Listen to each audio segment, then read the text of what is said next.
മനുഷ്യന്റെ ജീവിതത്തെ അടിമുടി ബാധിച്ചു കഴിഞ്ഞ മരുന്നുകൊണ്ട് പരിഹരിക്കാനാകാത്ത ഒരു വിഷത്തിന് മറുമരുന്ന് കണ്ടെത്തിയിരിക്കുകയാണ് കർണാടകയിലെ ഒരു ഗ്രാമപഞ്ചായത്ത്. കാണാം.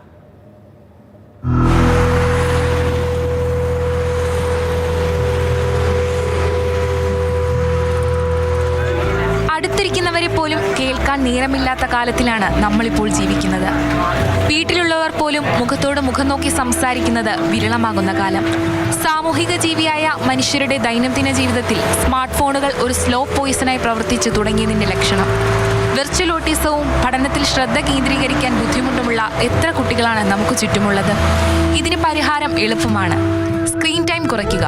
പക്ഷേ അതത്ര എളുപ്പമല്ലെന്ന് നമുക്ക് സ്വന്തം ജീവിതത്തിൽ നിന്ന് അറിയാവുന്ന കാര്യമാണ്. എന്നാൽ ലളിതമായി ഇത് ചെയ്തു കാണിച്ച ഒരു പഞ്ചായത്തുണ്ട് കർണാടകയിൽ. ബെലഗാവി ജില്ലയിലെ ഹലഗ ഗ്രാമപഞ്ചായത്താണ് ഡിജിറ്റൽ ഡീറ്റോക്സ് എന്ന പേരിൽ ഒരു വിഷഹാരി ചികിത്സ തന്നെ തുടങ്ങിയിരിക്കുന്നത്.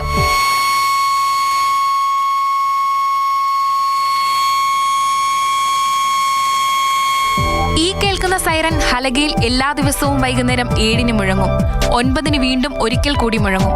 2 സൈറനുകളുടെ ഇടവേളകളിൽ ഗ്രാമത്തിലെ വീടുകളിലെല്ലാം ഫോൺ കൈയകലത്തിൽ നിന്ന് മാറ്റിവെക്കണം, TV ഓഫായിരിക്കണം.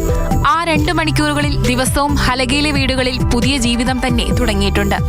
एक दूसरे के साथ बात करने के लिए टाइम ही नहीं है उन्हें, तो अपने अपना मोबाइल लेके बैठते हैं. ये मोबाइल से भी बंद, बाद में टीवी वो सीरियल वगैरह पढ़ के वो बच्चों के ऊपर असर हो रहा है, एजुकेशन के ऊपर उनको ध्यान नहीं जा रहा है.